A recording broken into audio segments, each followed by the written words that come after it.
मैं आपको अपने थोड़े से अपने बारे में बताना चाहूंगा। आप में से कुछ नए लोग होंगे जो शायद नहीं जानते हो। मैंने अपना कैरियर शुरू किया था वर्ल्ड की लार्जेस्ट फार्मास्यूटिकल कंपनी फाइजर के साथ। वहां पे 12 साल लगभग काम किया।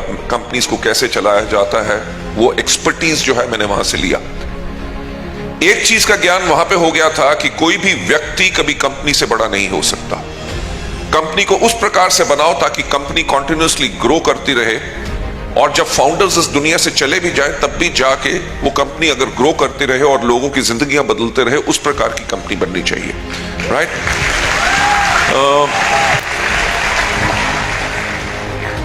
ट्रेनिंग मेरा एक पैशन था।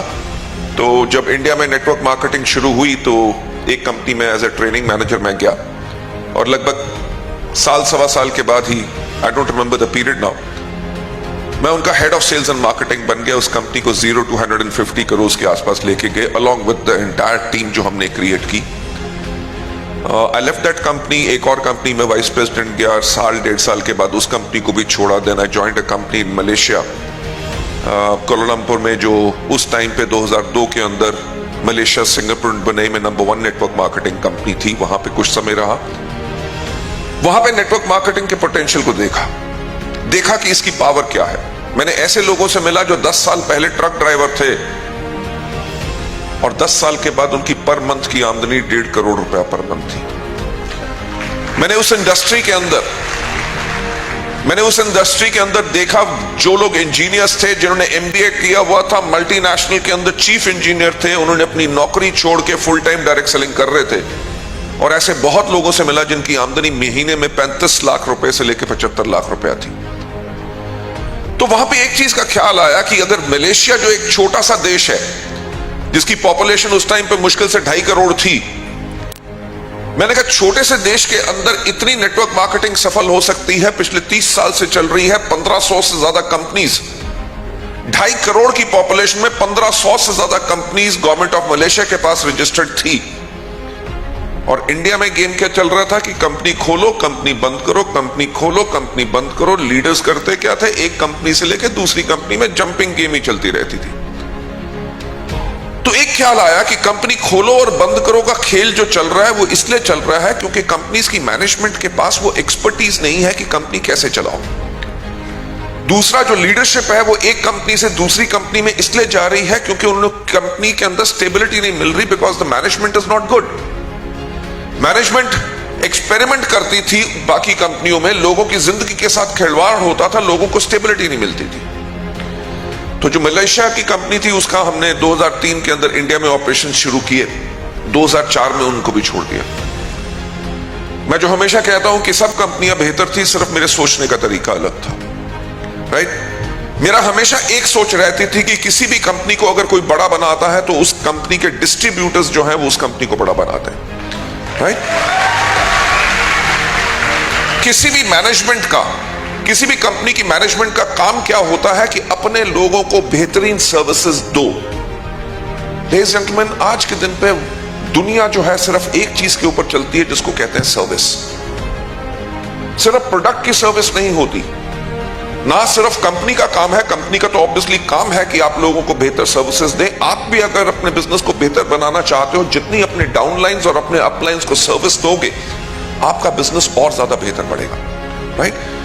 सो इस प्रकार की कंपनी कोई इंडिया में थी नहीं। हमने कहा कोई तो खड़ा होगा जो इस प्रकार की कंपनी बनाएगा। वहां से शुरुआत हुई वेस्टीज की। 2004 में हमने शुरू किया। That is my background. साथ साथ कंवरवीर सिंह और दीपक सूद जो कंपनी के बोर्ड ऑफ डायरेक्टर्स में हैं, उनके पास भी 1996 से वो नेटवर्क मार्केटिंग के अंदर इन्वॉल्व है। उन्होंने भी मल्टीनेशनल कंपनीज के अंदर वेरियस पोजीशंस के ऊपर काम किया। हम तीनों साथ इसलिए आए क्योंकि हम तीनों लोगों की सोच बिल्कुल एक मैटर करती थी। और वो सोच क्या थी कि इस दुनिया में अगर सबसे नेक कोई काम है तो वो है नेटवर्क मार्केटिंग। जहां पे एक आदमी, अब ये मत सोचो कि आज ये इवेंट हुआ इसलिए इवेंट हुआ क्योंकि लीडर्स अपने आप को दिखाना चाहते हैं। ये मत सोचो कि ये इवेंट हुआ है क्योंकि ये लोग आपको मोटिवेट करना चाहते हैं। ये इवेंट इसलिए हुआ है कि ये लोग आपको बेहतर सर्विस दे सके ताकि आप अपनी जिंदगी को बदल सकें। राइट? ये जो all that motivation, award, recognition और लीडर्स आके जो बोल रहे हैं वो आपको गाइड कर रहे हैं। जैसे वेंचुरे जी का मैंने भी सुना, उन्होंने क्या कहा कि बॉम्बे पोर्ट ट्रस्ट की नौकरी छोड़ी 31 साल की उम्र में, राइट? एक कंपनी की, उसके बाद दूसरी कंपनी की, उसके बाद ट्रेडिशनल बिजनेस किया, उसके बाद फिर वाटर प्यूरिफिकेशन की एक कंपनी की।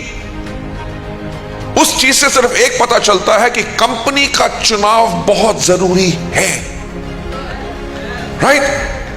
कंपनियां हर दूसरे महीने खुलेंगी, कोई यहां से देगा, कोई वहां से देगा, कोई बाइनरी चलाएगा, कोई ट्राइनरी चलाएगा, प्लान चलाएंगे, पर स्टेबिलिटी आपको दे नहीं सकेंगे। व्हाई? क्योंकि मैं एक चीज सिर्फ कहता हूं कि इस दुनिया में सबसे ज्यादा जो मैटर चीज करती है वो होती है सोच। जिस कंपनी का आप चुनाव कर रहे हैं, जिसके अंदर आप अपना कैरियर बिल्ड करना चाह रहे हैं, क्या उस कंपनी की एक्चुअल सोच है जो आपके प्रति है? कमर, दीपक और मेरी सोच एक थी कि दुनिया का सबसे नेक काम नेटवर्क मार्केटिंग है, जिसके अंदर एक लीडर जो गलतियां खुद कर चुका है वो आपको सिखाता है ताकि आप वो गलती ना दोहराएं। उसको बेशक ज्यादा समय लगा हो सफल होने में, आपको वो सिखा सके कि अगर ऐसा काम करोगे तो ये गलती होगी, ताकि आपको उतना समय ना लगे जितना वो लगा चुका है।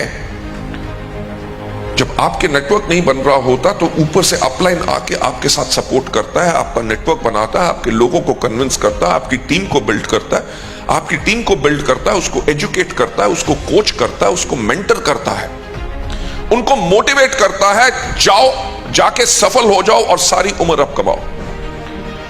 लेडीज एंड जेंटलमैन, इस तरह के बिजनेस को जब इंडिया में लोग यही सोचते थे कि ये टोपी घुमाने वाला बिजनेस है, चार फंसाओ, अपने पैसे निकालो, दूसरी कंपनी पकड़ो, सो हमने शुरुआत की वेस्टीज की।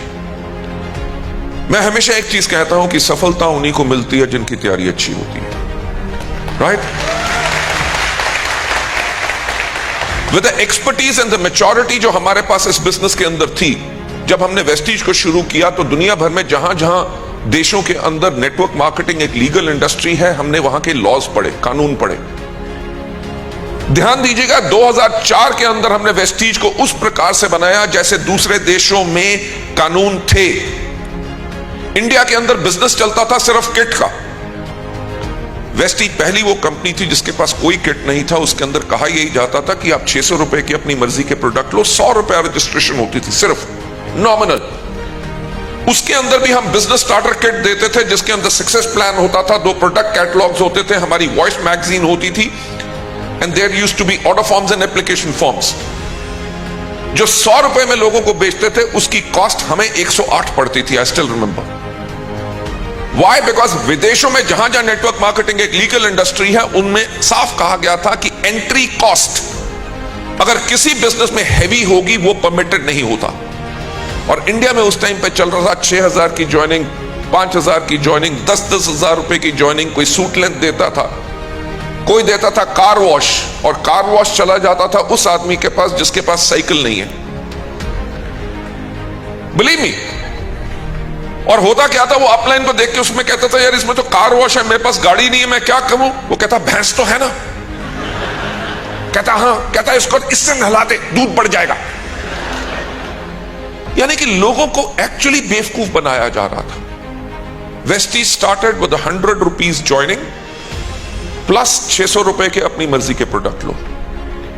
हमने मार्केटिंग प्लान को इंजीनियर किया, उस प्रकार से इंजीनियर किया ताकि लोगों में के पास आमदनी आए।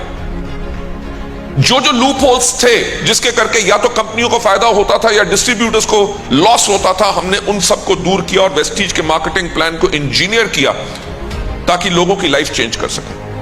उस तरह से इंजीनियर किया ताकि एक्चुअल सिक्योरिटी मिल सके। मैं आज मॉर्निंग में आ गया था पुणे से। I was meeting a few leaders over here, तो मैं उनसे यही बात कर रहा था। I said about security and I was talking about one of our ex ambassadors mister Sudarshan Mohanty. फरवरी के महीने के अंदर 22 तारीख को, इनफैक्ट इसी मंथ में, उनको इस दुनिया से गए हुए 3 साल पूरे हो जाएंगे। कैन यू बिलीव, आज से 3 साल पहले जब उनकी डेथ हुई थी तो उनका चेक था 7,05,000 रुपए। मैं जो आज लीडर्स उनसे बात कर रहा था वो कह रहे थे कि नेटवर्क मार्केटिंग के लीडर्स लाओ तब जाके नेटवर्क बड़ा होता है। ऐसे नो, सिर्फ लीडर्स के ऊपर फोकस करोगे दूसरी कंपनियों के तो गंद पड़ेगा। Start building your new foundation from your fresh people, जिनका माइंड पोल्यूटेड नहीं है, जो एक्चुअली ड्रीम्स ले रहे हैं, जिनके 5 कंपनियों में ड्रीम टूट गए हैं, यहां पे आके वो सिर्फ लूडो खेलेंगे, राइट? कि 6 आ गया तो चल पड़ेंगे, नहीं तो वहीं पे घर में बैठे रहेंगे। I said bring in fresh people. मैंने कहा आज के दिन पे मिसेस मोहंती के पास 10 लाख के आसपास का एवरेज चेक जा रहा है। 3 साल होने लगे हैं कि उनके हस्बैंड इस दुनिया में नहीं है, जो बिजनेस बिल्डर थे, जो फिनोमिनल लीडर थे, जिनको मैं सुनता था तो मेरे रोंगटे खड़े हो जाते थे, मेरे अंदर जोश आ जाता, राइट? वो नहीं है, बल्कि उनकी वाइफ आज के दिन पे इस बिजनेस को मैनेज कर रही है। वो तो किसी कंपनी से बड़े लीडर्स नहीं लेके आ सकी। She is doing normal meetings, new लोगों को अप्रोच करते हैं और चेक अप्रोक्सीमेटली 50% ग्रोथ कर गया।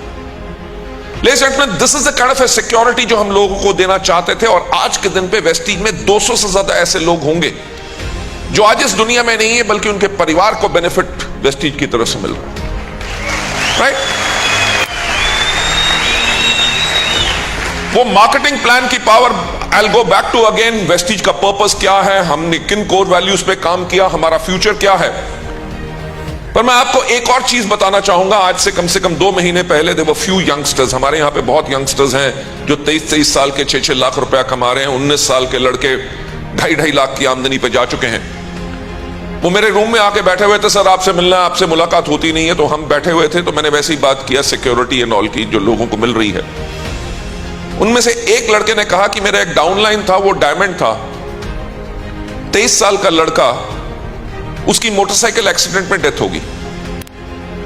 ही सेड ना तो उसका फादर जिंदा है, और उसके अलावा उनकी फैमिली में और कोई बच्चा भी नहीं था, उनकी मदर बिल्कुल अकेली रह गई थी। Can you believe? जो बेटे ने बिजनेस बिल्ड किया था, उसके करके उनकी मदर को लगभग 1,08,000 रुपया उस टाइम पे हर मंथ आ रहा था। This is the kind of a business जिसको हम बिल्ड करना चाहते थे, ताकि लोगों को सिक्योरिटी मिले। लेडीज एंड जेंटलमैन, मैं वही कहूंगा कि 2004 में जो वेस्टीज ने किया, 2016 के अंदर गवर्नमेंट ऑफ इंडिया ने वो गाइडलाइंस लाई। हमारी तैयारी 12 साल पहले वो हो चुकी थी। जो दुनिया ने 12 साल बाद करना शुरू किया, हम उसको 12 साल पहले कर रहे थे, राइट?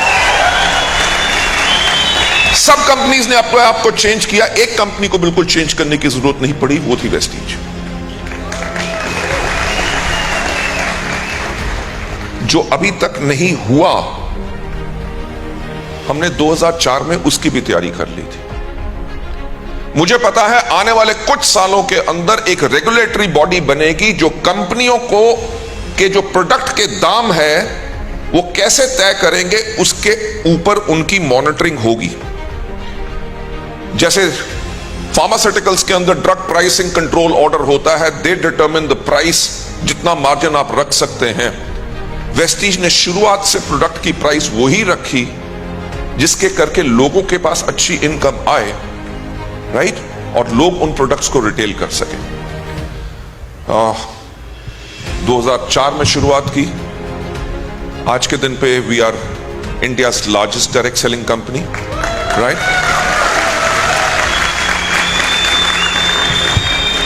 ग्लोबल 100 यानी कि दुनिया की जो टॉप 100 कंपनीज हैं उसके अंदर एकमात्र एक ही इंडियन कंपनी है, वो है वेस्टीज। और हमारी ग्लोबल रैंकिंग जो इस टाइम पे है वो है 63rd largest company in the world. वो जो डेटा कलेक्ट करते हैं वो हमेशा जनवरी टू दिसंबर का करते हैं, कैलेंडर ईयर का। और अभी 6 मार्च तक हमें फिर अपने लास्ट ईयर का पूरा डेटा उनको सबमिट करना है। What we are expecting कि जो हमने लास्ट ईयर टर्नओवर किया है उसके करके अब जो रैंकिंग आएगी, शायद हम amongst the top 50 direct selling companies India में, वर्ल्ड में होंगे। लेडीज एंड जेंटलमैन, और अगर आज इंडिया में हम नंबर 1 बने हैं और ग्लोबल 100 हैं, उसके लिए मैं आप सबको थैंक्स करना चाहूंगा, क्योंकि आप लोगों ने वेस्टीज को नंबर 1 बनाया।